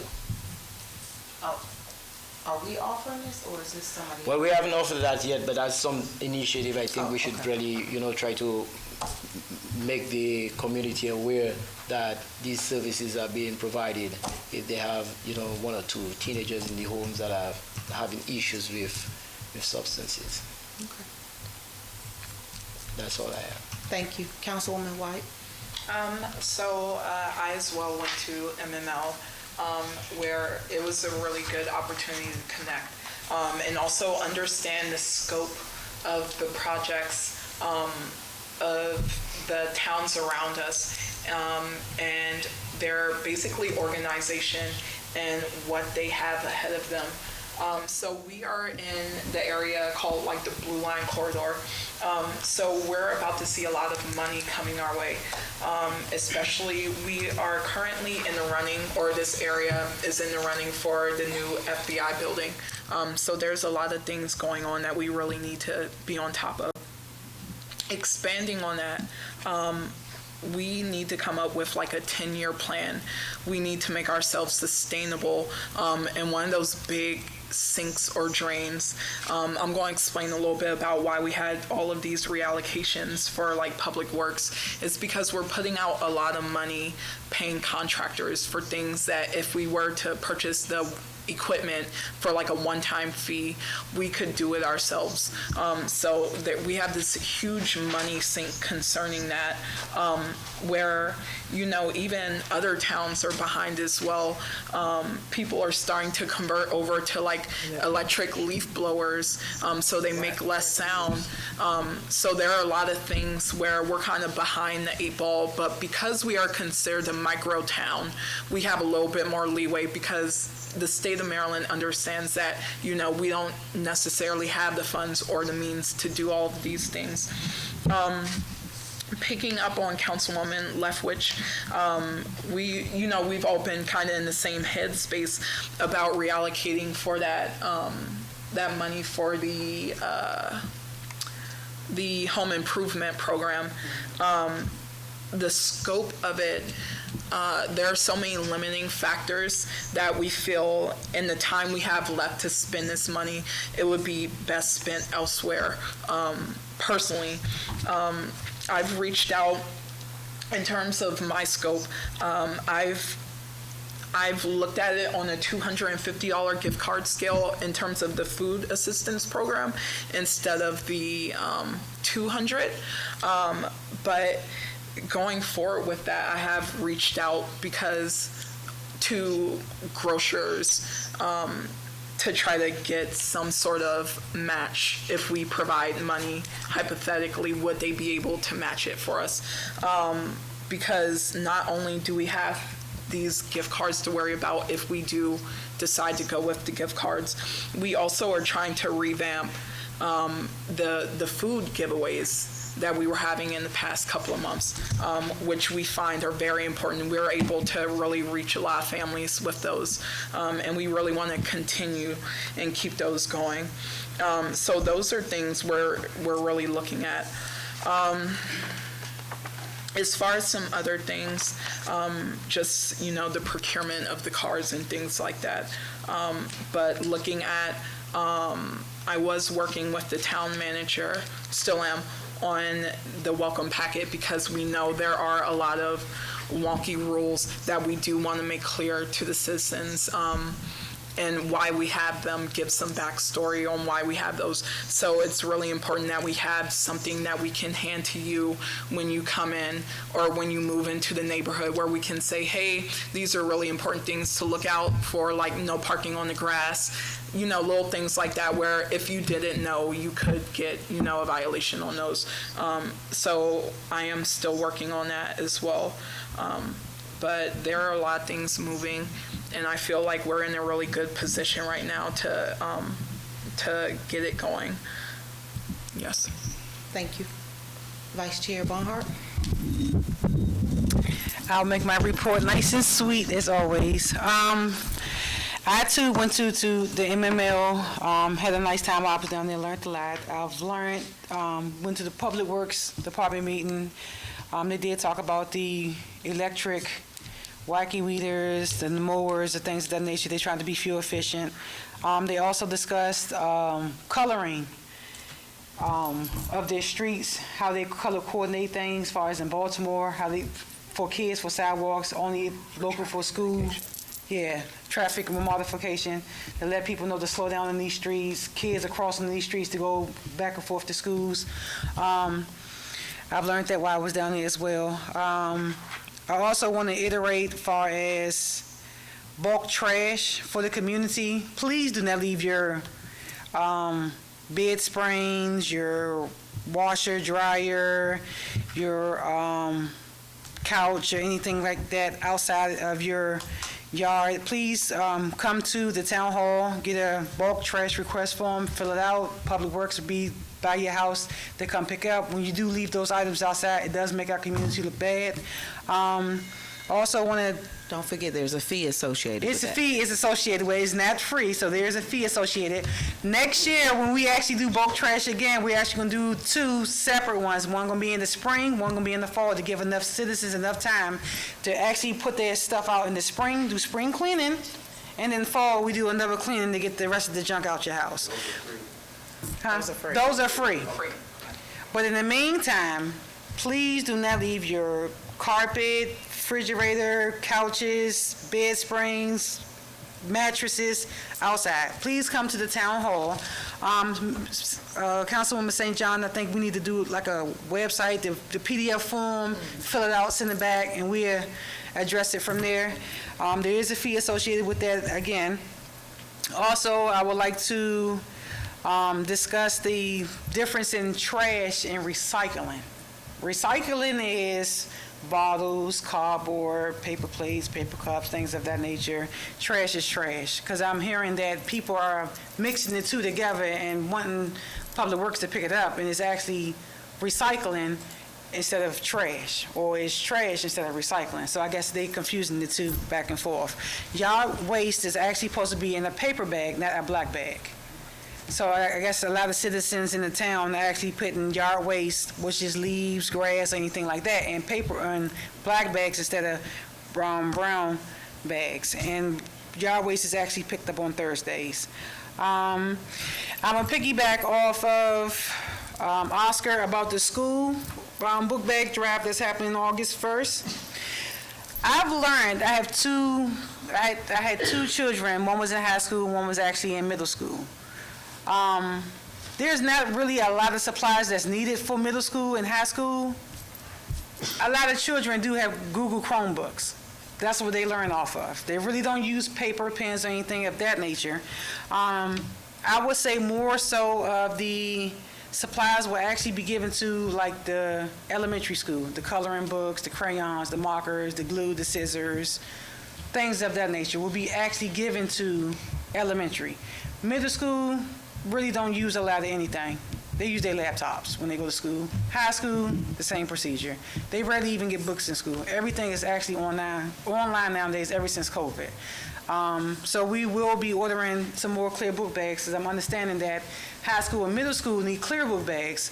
I guess in elementary you can use colored book bags, either or, as they go back to school. So we're going to be purchasing some more book bags. If anyone willing to donate to the town, to Fairmount Heights, I'm working on a box as we speak.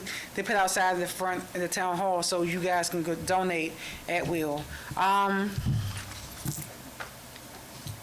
Flyer for the New Abundant Life event. I'll let him do it. Okay. Okay. Here you go. That concludes my report. Thank you. Thank you, Council. So we'll go into citizen participation. Can we start online first?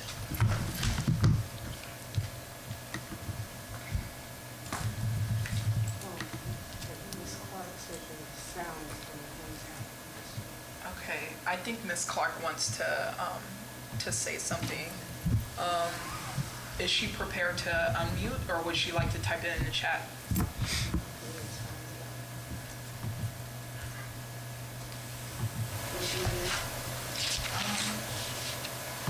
Well, while we waiting on that, is there anybody in here that would like to, any citizens participation in the room?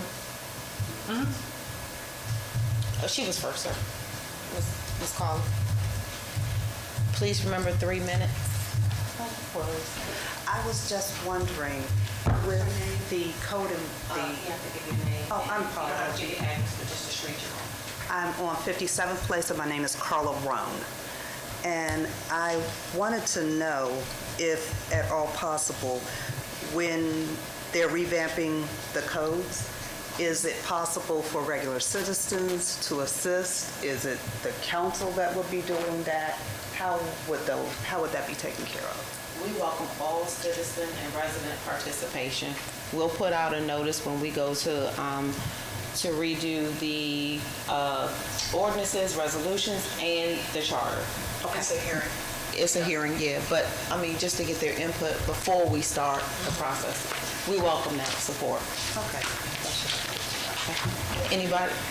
It was him, Eric. I'm sorry. Mr. Holt? Okay. Either or. Don't forget to state your name and the street you live on. Eric Roan, 80657 Place, Fairmount Heights, Maryland. Again, anytime I sit in this seat or have anything, it's always going to be living into the solution. And as I stated earlier, it's all about making the town of Fairmount Heights a better place. I spoke with Mr. Pinckney earlier, and we had a really, really good conversation last week about changes for the better. And we talked about the way things are being done. And it was in reference to code enforcement. And I think that to establish a more friendly community, more communication needs to be had. And the reason why I say that, because there are a few times that there were notices placed on my door and it wasn't correct. Like, for instance, I had my deck redone and he put a stop order on it, but he never knocked on the door and talked to me and asked me what was I doing. The rule is, if you're putting up the same exact thing, you don't need any kind of license. Well, you don't need any kind of permits. But he never. Right, same exact deck, but he never knocked on the door to ask me. He just put the notice on, the stop order. So what I'm saying is establishing more communication that build relations in the community when you can knock on somebody's door. If he can ride by, he can stop and he can knock on the door. Like, you don't know the circumstances of people and what's going on with people. And the same way you ride by, my grass is high, just knock on my door, and then you give me the opportunity to correct it first. It's kind of piggybacking off of what you said in reference to the businesses. And then if I don't get it done, then you send a notice in the mail. And I think that would be the appropriate way to do it, to be public relations and, you know, kind of like building relationships with people in the community. That's what keeps us, and it makes us have a close, tight-knit community. So I don't know if that's something that can be put out on the floor amongst you guys, and you can have a discussion and decide, you know, how do he deal with that from this point forward. But that's something I suggested, and we had a great conversation, and he actually agreed with me. Thanks. Okay. Thank you. Mr. Holt, did we get the questions online going? I'm Reverend Holt, my bad. It's okay. Good evening to the mayor, council members, the citizens. I am Pastor Milton Holt. We're now over here on 716 59th Avenue. I'm the new senior pastor over there, and I'm very grateful to be a part of this meeting.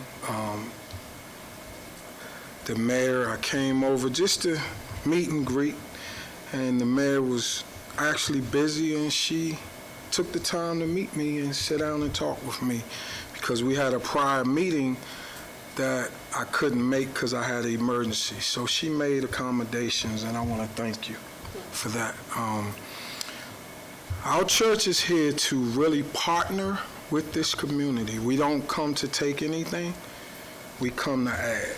On August the 5th, we're having a community day, and we would like any of the kids you have in this neighborhood to come by, and adults, seniors. We're gonna give some food baskets away, and it's not gonna be food that is contaminated. So it'll be food that's good food. We're gonna give away some book bags for the kids. We're gonna have some food that we are gonna prepare that we will be giving to those who will be coming by to join us. But our church, as my brother just said, we want to build relationships in this community. I know I'm new, like I shared with the mayor, I'm new, she says she's new, and we can do new things together. And I come to this community as a pastor to really, really add value and not take anything away. So I just wanted to introduce myself. That's one of the ministers at my church, Alan Andrews, who's with me.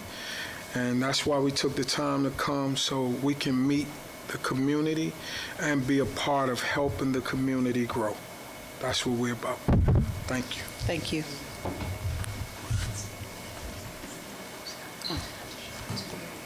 All right.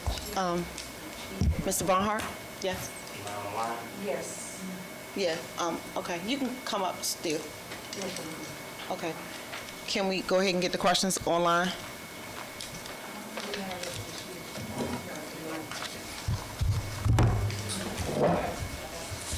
Okay, am I good to go? Testing. Okay. So the first one is from Miss Kim Gladden, and it's specifically for the chief, and she is asking him to share information on the incident that occurred on the 61st Avenue field on July 4th with it was an incident with a car. And also, how are town citizens being made aware of town safety incidents in general? Okay. Good evening, Ms. Gladden. The incident that she's referring to was a homicide that happened in the 600 block of Eastern Avenue on 4th of July. We had a random citizen riding down Eastern Avenue and was hit by gunfire coming from the District of Columbia side. He was struck 2 times in his vehicle in the back, where he veered off the road and ran into the medical building in the town of Fairmount Heights. Sergeant Morris and Officer Dela Cruz were on 61st Avenue, right by Paul's Liquor, when they were flagged down. And they were the first two officers on the scene. The gentleman was unresponsive. 911 was called. Paramedics got there pretty quickly. MPDC responded. Subject was taken to the hospital where he's pronounced dead later on. It was active crime scene. I was there along with the commander of the 6th District and his command staff. So it was supposedly a random shooting that hit this individual and he lost his life. And then the second part of the question was how are we notifying the citizens?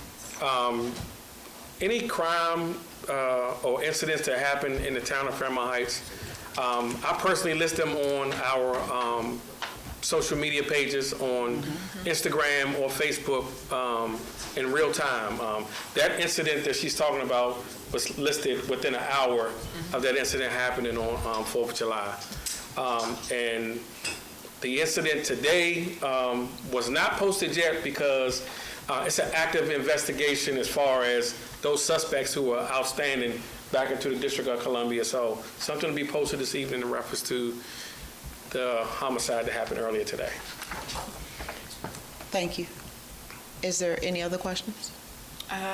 Yes, it's a comment on, from Ms. Clark concerning. She's saying something. She's saying something. Can you repeat what she's saying? Can he unmute it so they can do it? Can someone repeat it? Hold it. Okay, hold on. Because I can't hear anything.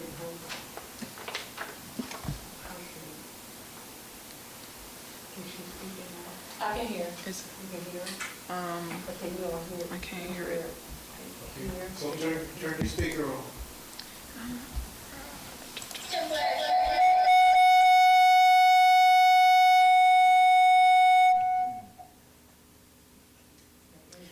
Can someone just repeat the question? Yeah, what was the, because I can't hear it.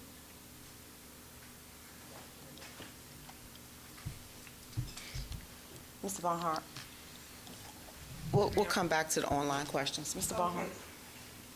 She said she's talking about a red car that was in the field on 63rd. I didn't hear the first part. A red car in the field on 61st Avenue? That was earlier in the day. It was a stolen, attempted stolen Kia on I believe from Lee Place. Two vehicles, a black Mercedes and a white Kia, rode into the town and attempted to steal that vehicle. They got into it, but they couldn't get it into gear, and it drifted down into the ravine. And they all jumped out of it, left it to jump back into the other stolen vehicles that they had. That's how we started our 4th of July. So started it with that, ended it with a homicide. Are there any other questions online? There are other questions, yes. All right, we'll take Mr. Barnhart and then we'll come back to the online questions. Ms. Barnhart? Okay. Good evening, everyone. Mayor, Council. Martez Barnhart, President of the Citizen Association here in Fairmount Heights. We wanted to give an update we had the men's meet and greet that we were going to do on the 15th of this month. We had to reschedule that due to getting it out to the public in adequate time. We wanted to make sure we got to everyone in the community, especially the Hispanic population. So what I did was I went out and found me a Spanish speaking ambassador. So he's going to help us out with, communicating with the Hispanic community. So we're going to start getting out, knocking on doors, talking to the Hispanic families so we can make sure when we do events from this point on that they know about it. And we also have food for them that they'll be able to come and enjoy as well instead of, fried chicken and fish. So our new event will be September the 30th from 3 to 6. It will be a citizen association meet and greet with the community. Is this your men's? No, Oh, it's a different event, it's a okay. different event. Yeah. And- Vice President I'm sorry, is it gonna be here? is going to be here, yes. Okay. Vice President Joyce White, she had some concerns about excluding other folks. When I say men's meet and greet, that's just all men. And we have more than just men in the town, so we want everyone to be able to come out, see what the Citizen Association is doing, get to know us, and we get to know them as well.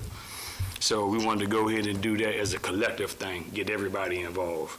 The next thing would be is, I'm gonna hurry up and get down my list, I got 3 minutes. I got 2 minutes now. We'll help with the ethics board. We know that the ethics board is needed due to the charter. We had this issue coming aboard 4 years ago. We did have an ethics board in place. Unfortunately, one of the members died. Her name was Miss Webb. So when Miss Webb passed, that kind of dissolved the ethics board. But we did have an ethics board for a couple of years that Mayor Martin had put in place. So that does need to be reestablished to be in compliance with the charter. And that would help out a whole lot about rules, regulations, policies, procedures.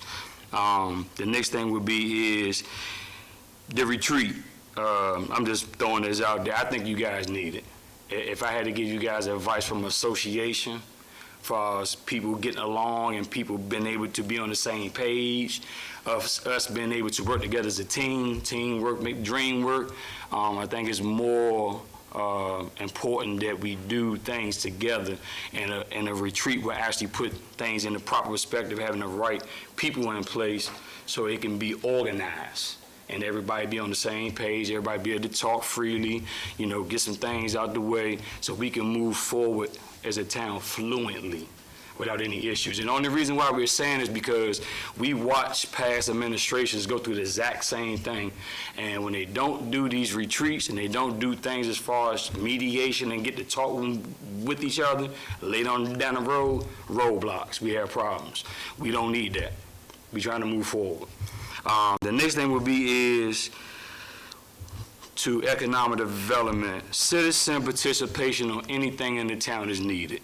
And I say that because we got HIP, there's building these houses over here on 60th Place, and they're supposed to be breaking ground in 2 weeks, and nobody on the street even know about it.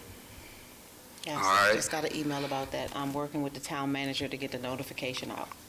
So I've talked to Stephanie Prego about that, concerning the privacy fence that's gonna be going around that property, all the way around. And she assured me that they're gonna be putting up a good privacy fence all the way around for the residents that live on the outskirts of that property.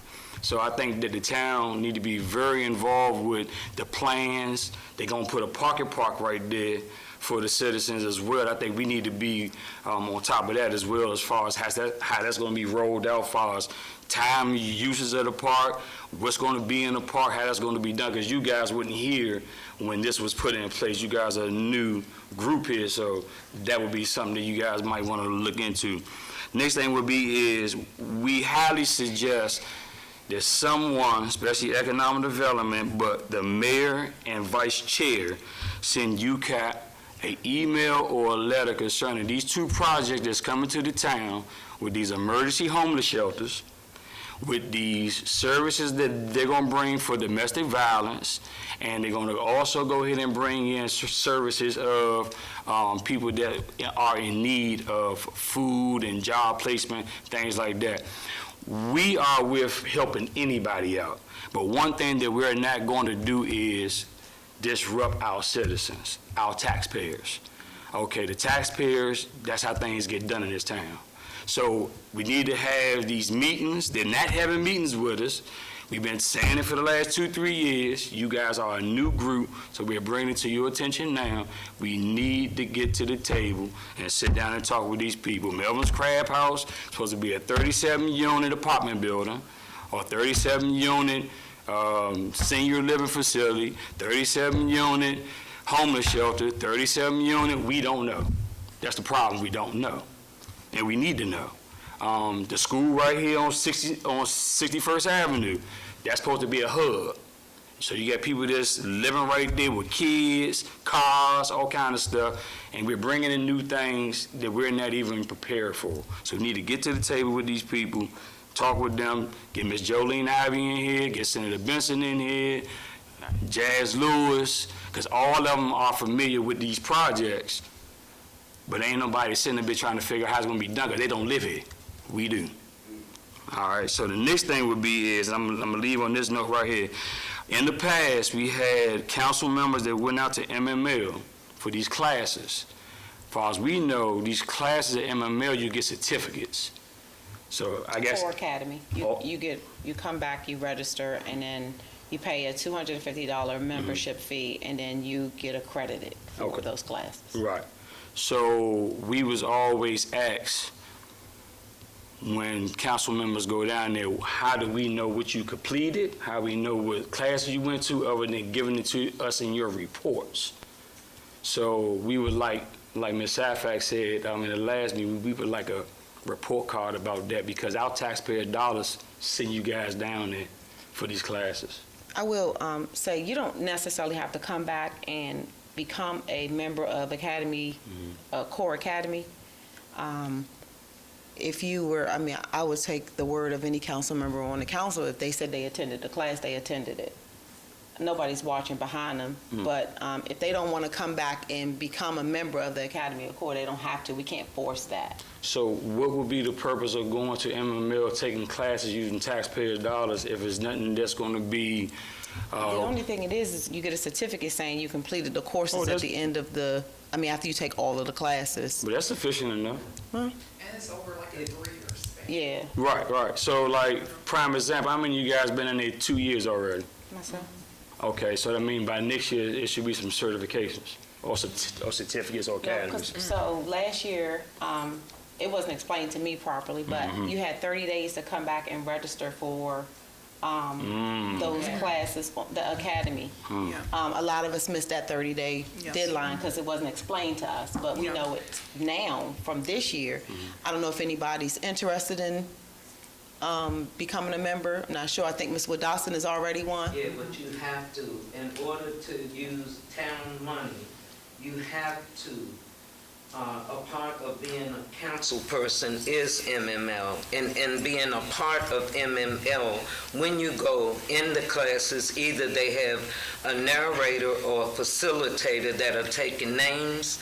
You can call Aisha White, which is affiliated with MML in Annapolis, and she will give you, with everybody that had gone to the class, you should have even been able to recoup what you didn't get last year. If you told somebody or they had some form of signing in. Oh, they did online. We all registered online. You should be able to still recoup your time. Because we actually went to the person because they had someone who was there, because it was very confusing, and she said no, because last year they had an app, an MML app. They did. And we were all checking off the classes. Oh, we're so close, such and such. This year we go back, it's a different app. So we were confused because also the interface on it was weird. So we actually went to like a affiliate they had there, like sitting at a table. So we were like, it wasn't in the system. It looked to us on their new app like we weren't, like our things weren't popping up. So we asked them about it, and she pulled out this paper and she was like, you have to fill this out within 30 days and send it back. And so we specifically asked about mine from last year because I was concerned because I had done all these classes, and she was like, don't count. Was it Aisha Washington? Turning from MMA. So she's a representative from the academy. Then you need. Yes. This year is an app called Hop In. We go ahead and run back downstairs and try to see how we can figure this out and come back upstairs and tell them. But these classes, they do have PowerPoints, and we do have access. Like, we can show you, if you were in the class, you will have your notes the PowerPoints. The grant writing one was especially, fleshed out.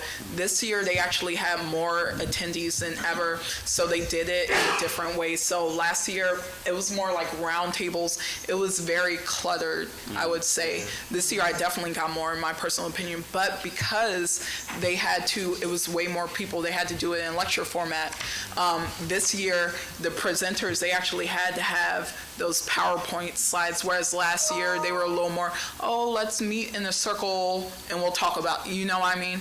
This year, they actually had the slides and everything. So I will say, in terms of getting those points, is way more involved and confusing than it's fleshed out. Is it safe to say that is the money well spent for going there? Is that confusing? I'm here confusing. The classes aren't confusing. It was the interface on how you register for, how you get credit for being in the class, not the course. The courses were not confusing. The courses were very beneficial. And if I may too, so one distinction is, if you join the academy and you complete a certain amount of courses, you're able to get a degree at the end of that versus you just sitting. Yeah, so that's a difference if you want to get a degree at the end versus if you're just taking the classes, you're still getting the information and retaining. Like for me, I learned a whole lot. I went to like at least 5 different classes. It might have been 6. But it is my option or my choice to join the academy and then get a degree, which, could only further and help your career if that's what you want to do. But it's not something that you are obligated to do. What you're obligated to do, from my understanding, is to go into the class, you get the certifications for being there, you still leave with the knowledge. It's just, do you want to get a degree or not? And then if you do, you join the academy. And you guys pay separate for that. So I think to add to that right there for the taxpayer, if we're going to pay for council members to go down there, I think the academy should be required. Right. So that means going down there, learning something, getting a certificate or whatever it is to bring back to say, I completed this. Yeah. It's like going to college, right? I think that's something the council should have to vote on, because there is no policy that says we have to join the academy. Well, I understand that, but the taxpayers are paying for it, so. We understand. Over the years, everyone that attended did have to go to the academy. You either, when you did register, I know it became cumbersome when it became more on the computer, but Aisha Washington, when myself and Ms. Tucker initially went, it was a whole lot of rhetoric because they had a book. They didn't have computers, and now it's more computer, operated. If you all go to Tim Reynolds, is which one of the head people, or Denise, I can't think, I'll find her name out. They can get what you need, and at the time you reach your quota, you'll have a graduation at Maryland University and get a certificate, and it's applicable for your knowledge in here to bring certain things forth. If we got into needing mediation for something, by being a unified governing factor that has gone there, then you can get them. That's how they came in not long ago. Okay, thank you. So I think my last piece with that would be is this. I think doing that right there, it really solidifies the purpose of going down there, and it will weed out, because we've seen this in the past. Council members go down there, they have a nice time. And sitting in the class is one thing, but obtaining the academy, getting a degree, that means you got to put in some work. So that means the money's well spent. So I think that's something that we need to talk about moving forward. Okay. Thank you. Thank you. Can we get the questions online, please? I'll mention one that I did already address from Ms. Kim. So, because we didn't officially put it on the record, she did ask if the Town Community Day had been rescheduled from this past Saturday. So to clarify that, and anything on social media was immediately taken down within 24 hours. There will not be a Town Community Day. This Saturday, we have just basically combined our summer event with the National Night Out. So we'll have another, Town Community Day when we're better prepared. We'll have that scheduled at another time. Are there any other questions? Yes. So, as a clarification, Ms. Wood Dotson is the only council person right now who has the certification. That was a question from Ms. Clark. She does have the certification. There's a question from Ms. Daisy Capers. It's a little unclear, so I'm going to read it verbatim, and hopefully someone can give me some clarification. Question, going forward, are we to go before the concerned citizens when we want to do something in the town?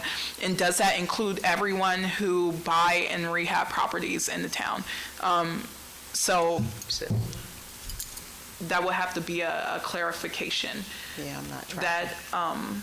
That one. And then we also have, from Ms. Clark, could someone have a meeting with Public Works? And this was answered by Councilwoman already. Could someone have a meeting with Public Works workers on the back of the trash truck? Can they not smoke? Last month, one of the workers threw his lit cigarette into the back of the truck after his last drag. I did ask him not to do so. This month, I saw the same worker smoking again. I think it would be best if the workers not smoke on the back of the trash truck anymore. And Councilwoman Barnhart answered that she will be going forth to the Public Works Supervisor concerning that, and that they not smoke. Thank you. Yes. I wasn't aware of that, but thank you, Ms. Clark, for bringing that to our attention. Okay, so we have another, so a clarification. Okay, so it says from Ms. Capers, not a question, just a comment. I met with Andrea Anderson, who allowed me to copy the grant that was submitted.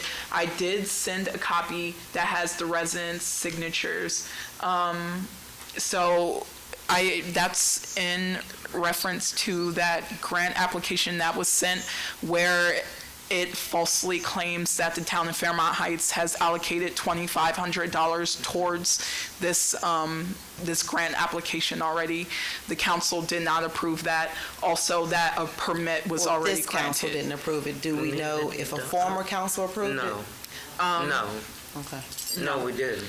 Okay, we'll get So- clarification. Yes, so I would just like to make it clear, we did not promise any sort of money or fund allocations to this grant. And then also, okay, and Kim Gladden asked that the chief drop the link in the chat to the Fairmount Heights Police Department Facebook and IG pages, which Miss Councilwoman St. John has just done. Okay. Are there any other questions? Comments, concern? I'll accept a motion for adjournment. I would like to make a motion to adjourn this meeting. I second it.